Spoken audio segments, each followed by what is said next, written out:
मैंने अपने एक दोस्त को कॉल किया और बोला चल कहीं घूमने चलते हैं। दोस्त ने कहा चलो चलते हैं। हमारे लिए घूमना इतना जरूरी था कि हमें उसके बिना सुकून का एक पल नसीब नहीं होता था, क्योंकि किसी बैल बुद्धि ने कहा है कि इंसान की जिंदगी में ट्रैवलिंग बहुत जरूरी है।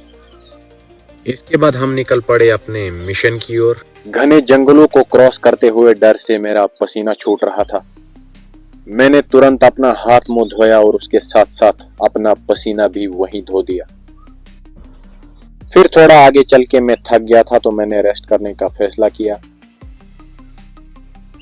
फिर इस लालची आदमी ने मुझे मोटिवेट किया और बोला रेस्ट नहीं चलते हैं।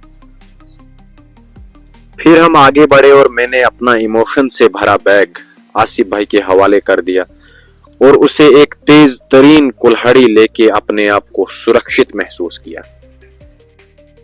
थकान इतनी महसूस हो रही थी कि वहीं सो जाने का मन कर रहा था, लेकिन किसी महापुरुष ने कहा है कि कोशिश करने वालों की कभी हार नहीं होती, लेकिन मेरे हिसाब से ये नाइंसाफी है। इतना कुछ सहने के बाद फाइनली हमने रेस्ट किया और हमारे पास थी ये रूट क्रश मैंगो ड्रिंक। दिमाग इतना ठंडा था कि ये खुल ही नहीं रही थी। फिर मैंने आसिफ भाई को हेल्प के लिए बुलाया। उसने कहा अबे बैल बुद्धि, सीधा खुलता है उल्टा नहीं। ये सुनकर मैंने उसका शुक्रिया अदा किया और बड़ी ही बेशर्मी के साथ पहला घूंट पिया। पीने के बाद मेरा दिमाग गर्म हो गया और मुझे याद आया ये रूट क्रश नहीं, फ्रूट फ्रेश ड्रिंक थी। सब कुछ एकदम सही चल रहा था कि तभी वहां एक भाई साहब आ गए।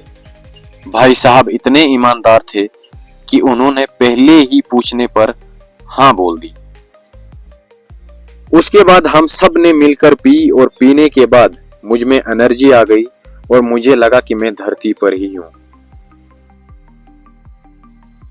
ये यकीन दिलाने के लिए मैंने आसिफ भाई से इमोशन से भरा बैग ले लिया और अपनी धरती पर होने का सबूत दे दिया।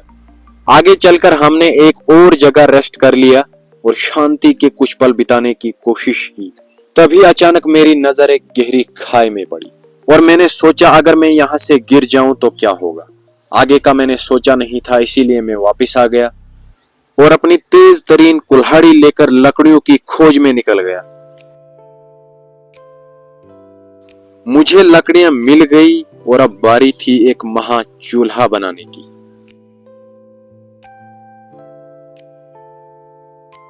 यहाँ पर आसिफ भाई ने पत्थर लाए, चूल्हा बनाया और इमोशन से भरे बैग से कुछ सामान निकाला, जिसमें एक पतीला भी शामिल था। पतीले को ठीक उसी तरह चेक किया गया जिस तरह डॉक्टर मरीज का चेकअप करता है, तो रिपोर्ट सही थी। फिर भाई ने आग जलाई। जब तक आग पूरी तरह जोश में आती तब तक हमने पिया फ्रूट फ्रेश ड्रिंक। उसके बाद हमने चूल्हे पर अंडे उबलने के लिए चढ़ा दिए। अंडे इसलिए कि मैंने सुना है अंडों से हमें प्रोटीन मिलता है, पर सिर्फ सुना है। इस बैग के साथ साथ हमारा दिमाग भी इमोशनल हो रहा था, इसलिए हमने कुछ फोटोज और रील्स बनाने का सोचा।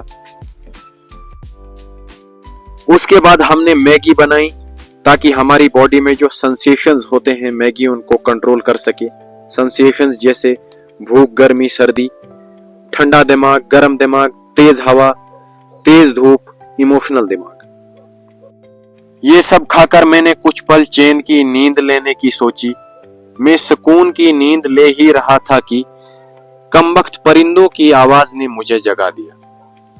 फिर मैंने परिंदों की लंबी उम्र के लिए दुआ की